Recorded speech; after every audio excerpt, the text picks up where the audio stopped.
So let's talk about story-based leadership, the secret behind Steve Jobs' success. Let's first define what story-based leadership is. It's when a leader uses their story as a basis for the success. When you look at the 10 most admired companies in the world, according to Fortune magazine, every single one of these leaders on this list are story-based leaders. I'm going to focus on 3 today. For my European friends, did you know that Howard Schultz, the former CEO of Starbucks, his first trip to Milan, Italy in 1983, he gets to Italy, he's sitting at the espresso bars, and he's like amazed. He's inspired. He's looking at the interaction between the baristas and the customers, and he's like, wow, they have a real connection, they have a real community.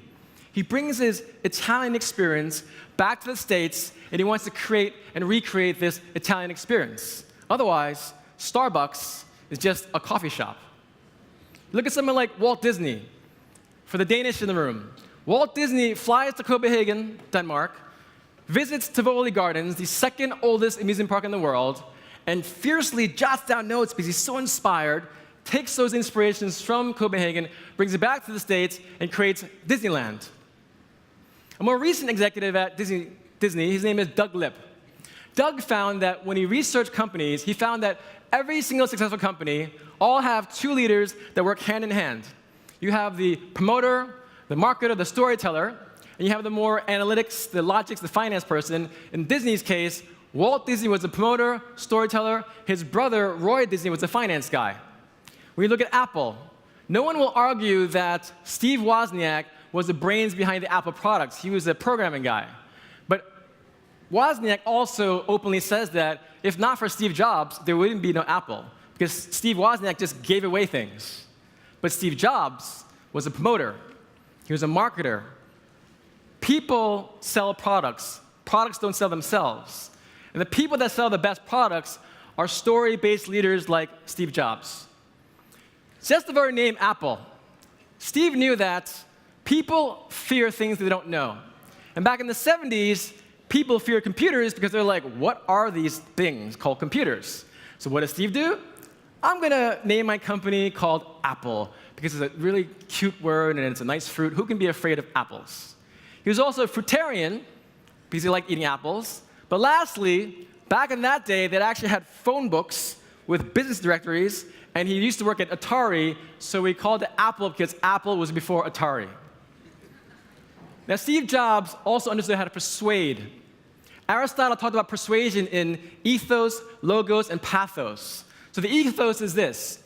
Based on my credibility, if I say to you, I used to work for American Express on Wall Street where I built out global sales decks for our largest, biggest clients in the world. I've written 5, 6 books, and I've given over 1,000 presentations in the world. That's the credibility, but that's not as important as the logos part, which is the facts and figures. When I say to you that stories are 22 times more memorable than facts, that's not my opinion. That's based on science. But the most important thing about persuasion is pathos. There's an author named Carmine Gallo. He wrote a book called Talk Like TED. And he found that 65% of our effectiveness as communicators was based on the pathos, which was the storytelling, the emotion behind everything. And Steve Jobs was brilliant at this. When you talk about the smartphone, you talk about this experience that you're having when you're opening up a box to see a phone. And the most brilliant thing that Steve Jobs did was he combined storytelling with persuasion and images. According to 3M, they studied that images are 60,000 times absorbed faster than words. And if you look at the Epiphanis campaign called Think Different that he created about 20 years ago with Shad Day, an agency based in LA, if you watch this 1-minute video, it's a genius. The music cues, there's this beautiful string instruments and piano playing in the background, and Richard Dreyfuss' voice says, here's to the crazy ones, the misfits, the rebels, the troublemakers. And as his suave, smooth voice is heard and the background music is listened to, you have an image of Albert Einstein and Bob Dylan and Dr. Martin Luther King Jr. and Richard Branson. And by the end of this video, they say, they call them crazy, but we see genius. And those that are crazy enough to think they can change the world are the ones that do.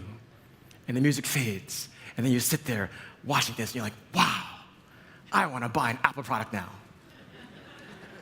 because it's an experience. Howard Schultz understood the experience of creating a community in Starbucks. Walt Disney understood that the experience of going to the Disneyland was a purely amazing and powerful experience. And Steve Jobs knew that if he wanted to persuade and create a program and create a company that's sustainable, he knew about storytelling. So I believe all of you can be story-based leaders, and these are 3 very specific ways you can do that. You need to understand how to share 3 types of stories. The first one is the personal one, and I'll share my own with you right now. I was born and raised in New York City. My mother was a school teacher. My father was a case manager. The first memory I had as a kid in school was my teacher, the person I looked up to, the person I admired, looking down at me and saying, "Christopher, shut up." Now, of course, she didn't say that because that would be like child abuse. But she implied that when she told me and silenced my voice by punishing me and saying, "Christopher, you're talking too much, you're staying after class, and you're going to write, 'I will not talk in class' 100 times and 200 times. And my 3rd grade teacher was so angry at me, she made me write it 500 times, and I'm 8 years old.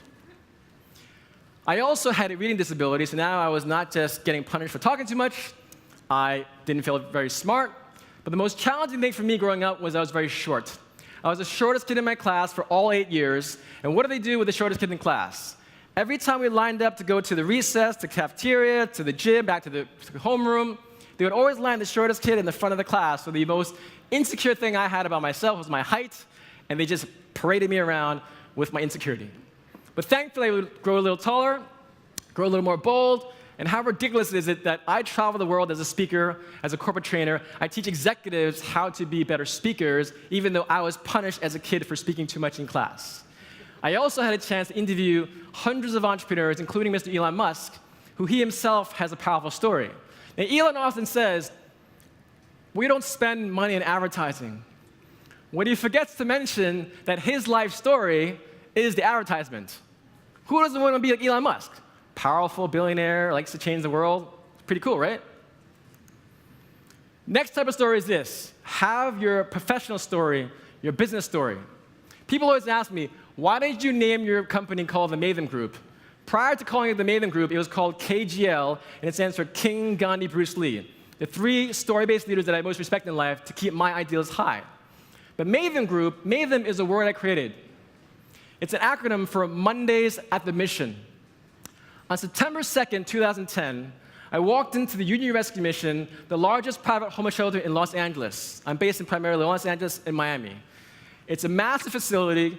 It's 225,000 square foot, 5 stories tall. They house 1,200 men, women, and kids. About 100 of those are kids. And at 1 year, they served over 1 million meals. So I'm getting a tour of this facility on September 2nd, 2010. I walk up to the 3rd floor. I see this massive gymnasium. I walk into the gymnasium, and I see this little girl named Hannah. She's 8 years old. She runs up to me and says, "Do you want to play jump rope?" And I look at this little beautiful girl, thinking to myself, here I am in a homeless shelter, the largest one of its kind in the country. Right outside, there's pimps, prostitutes, drug dealers, drug addicts, pedophiles, rapists, and murderers. And this little girl, Hannah, asked me to play jump rope. And as I'm playing jump rope with little Hannah and the CEO of the shelter named Andy Bells, my heart is really, really, really heavy. And I decided in that moment, as Gandhi always reminds us, we must be the change we wish to see in the world. 5 days later, I start teaching career and life skill classes. 8.5 years later, Mondays at the Mission is the only homeless youth program in its kind where we teach weekly career and life skill classes for homeless teenagers that live at the largest shelter. I created this company called the Maven Group to remind myself, I'm a capitalist, I'm an entrepreneur, I'm an executive, but I want every person on my team, every friend, every client to know that I'm here to serve you as your professional. The last story that you want to think about is the story of your country. It's not just about yourself or your family or your company, it's about your country. In July of this year, it'll mark the 50th anniversary of the first man on the moon. In the early 1960s, my president, US President John F. Kennedy, created a speech and said, "We choose to go to the moon. We choose to go to the moon in this decade, not because it is hard, not because it is easy, because it is hard." And in that one statement, it symbolizes who we are as Americans, that we are entrepreneurial, we are bold, and we are courageous. I'm going to end with one final question I want to ask of all of you. Will you be remembered as the Steve Jobs of your company or the Ronald Wayne? Apple Computers had 3 co-founders. It was Steve Jobs, Steve Wozniak, and Ronald Wayne. Ronald Wayne drafted the first Apple logo. He wrote the first partnership contract, and he also wrote the first operating manual. He unfortunately was not as risky as Steve Jobs and Steve Wozniak. He was in his 40s by that point. And so he decided less than 2 weeks later to sell his 10% shares of Apple for $800.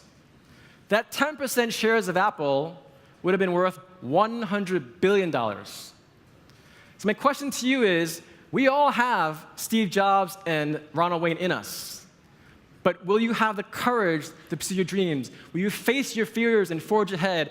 Or will you allow your fears to cripple you into inaction? Because now that you know how to share stories, persuade, and become a story-based leader, I believe you can share your story with the world because your story is a gift to the world. Thank you.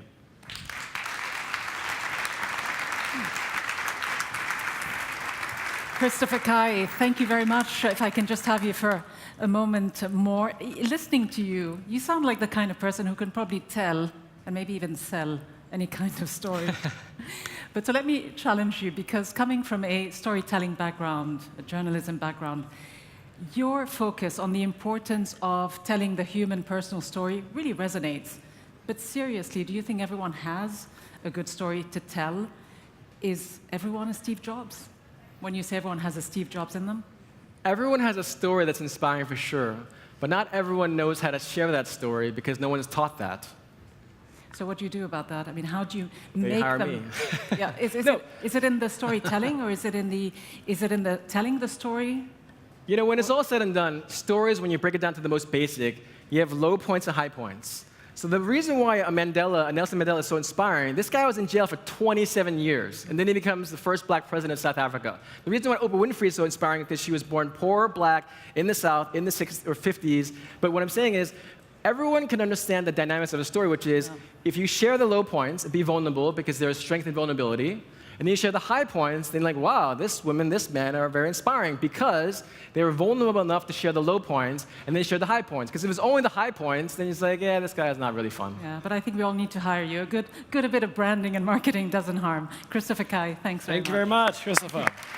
Thank you.